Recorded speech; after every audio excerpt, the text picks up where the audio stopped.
This is bad. This is really bad. I genuinely have zero clue as to how I could have done this, as to how I could have lost the script for this. However, I've finally found the script. So I am sorry that it has taken me this long to get out the video for chapter 1.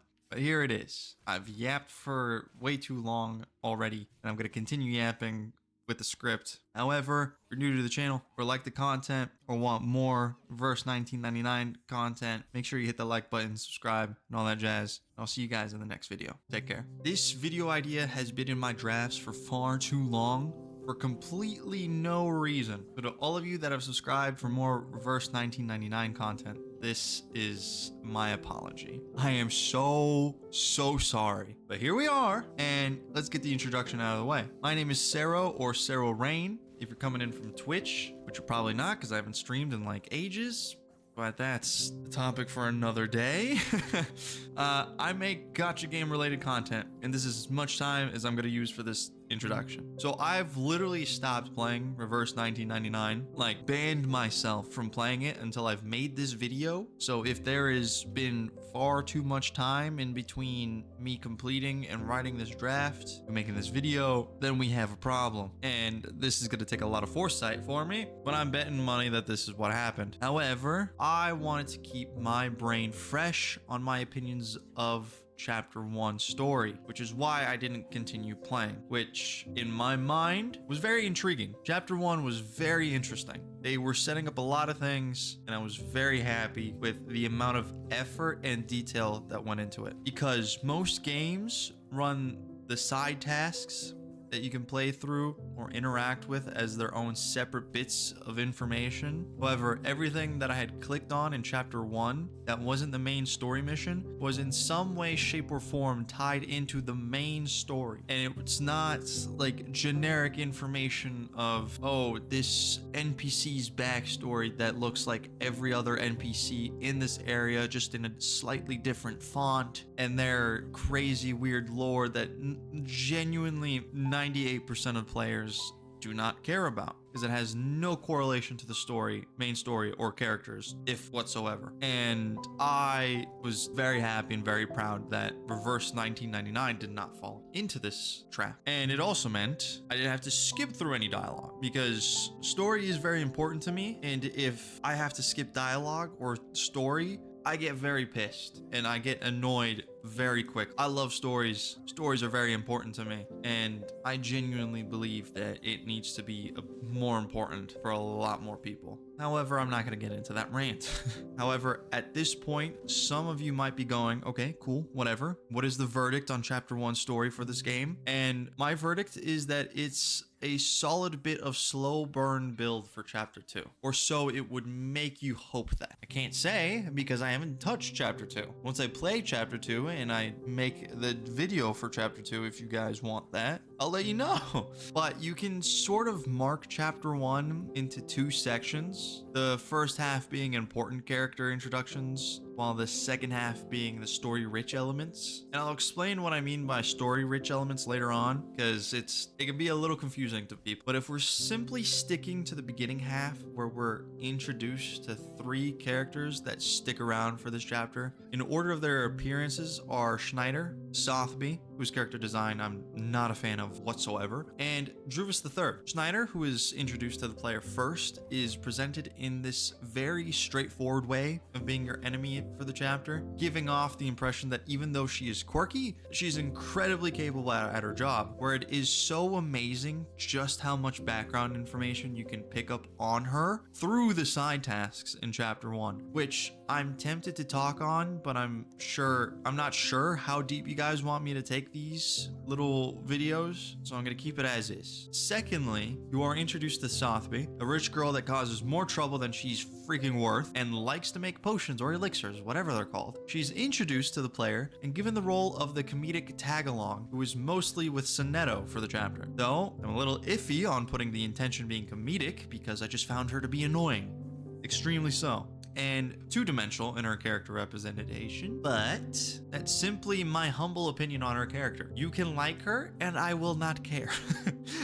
The final big character introduction you receive in Chapter 1 is Druvis III, who you don't learn much about because she is shrouded in so much mystery in the chapter, which you'll learn more about what I mean soon enough. She shows up when you and Apple are trying to get through the forest to reach an event being held where you know Schneider is supposed to be at. In the midst of traversing through this forest, your crew is surrounded by loads of monsters that you have to defeat, but due to being overran, Sonetto chooses to act like a diversion so you and Apple can escape, which only works to a certain degree when you and Apple prepare yourselves for a last stand. And in the midst of that battle, Druvis III appears, who seems like a protector of the forest, and she lends your party a helping hand and tells you how to get out of the forest to reach the event being held. Within that time span, Sonetto gets picked up by Sotheby, and with one thing leading to another, because Sotheby found it to be a good idea to drug their driver, they crashed into the freaking building that was holding the event. More like, they crashed the car into the cellar underground. Even, I don't know how they managed to do that, but plot.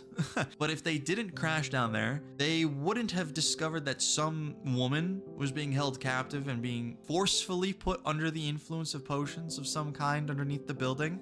Which, mind you, YouTube, this is a fictional two-dimensional character in a story, in a gacha game. None of this is real. I tried to word that as mindfully as possible so YouTube doesn't get pissed. However, that's what happens in the freaking chapter. Like, leave me alone, YouTube. And yes, I had to dance around a few words there. But moving on from me changing this, being mindful of my wording, this is about where I would mark the change in Chapter 1, because there aren't really parts in this chapter in the literal sense. But for the sake of this video, this is where the second half of this chapter kicks off. Because the first half of the chapter is where verse 1999 grabbed their fishing pole and has cast their line for me. Well, this second half is where they caught me straight away, without a doubt. Because there were so many bits of detail that really made my tiny brain happy. That being that you get more information about the villains and how they look, which they look super cool, by the way. Then there's also the bit where the inside of the event feels like you're in the middle of Wall Street before the collapse. MC gets her showdown against Schneider and then somehow finds herself in a last stand with Schneider against the villains. It is so interesting and cool. A little annoying how Chapter 1 ends on a cliffhanger, but I understand that is to lead you straight into Chapter 2, so I won't get pissed. The only reason why it's annoying is because, well, I have to stop myself. But with that being said, I understand that you might be asking yourself a few questions, like how much longer until the end of this video? Should I Uber eat some Taco Bell? Or is this guy even going to give us an actual rating on Chapter 1 or what?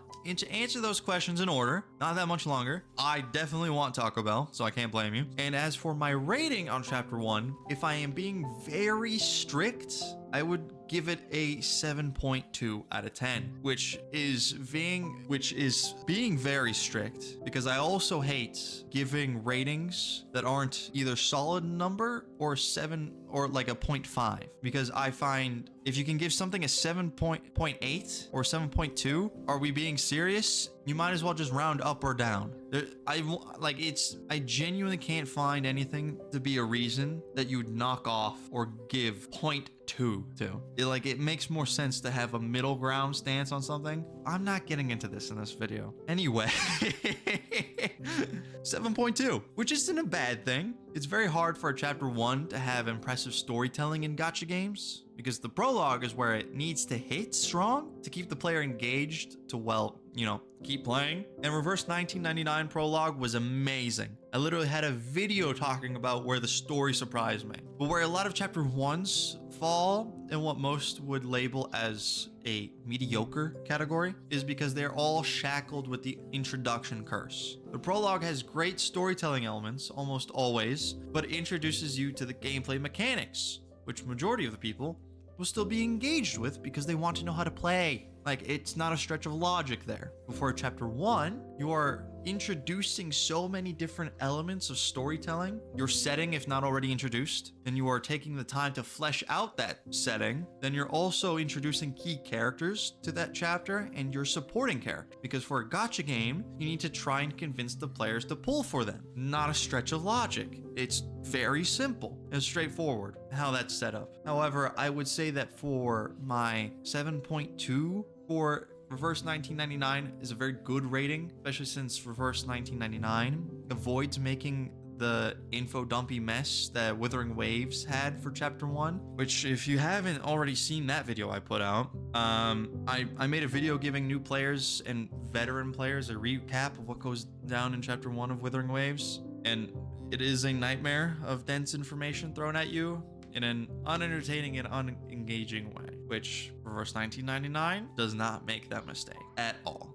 And I'm very happy. And I'm so excited that I'm now making this video. I can play chapter 2. Give it to me. I miss my dog. I miss my boy. But speaking of which, now that we've reached the end of this video, I hope I could get you guys to engage with that like and subscribe button. If you've already played through the game, let me know whether or not you would agree with my rating on chapter 1. Or if you're new to the game, let me know if this was convincing enough to get you to try it and give it a shot. Because I personally would recommend this game. But with that said, I had a blast being here with y'all. So please leave a like and subscribe. I'm trying not to oversay it and oversell the channel, but I would really appreciate it because I would be able to see you guys again and talk to you guys about more gacha games. But until then, have a great day and good luck on your pulls.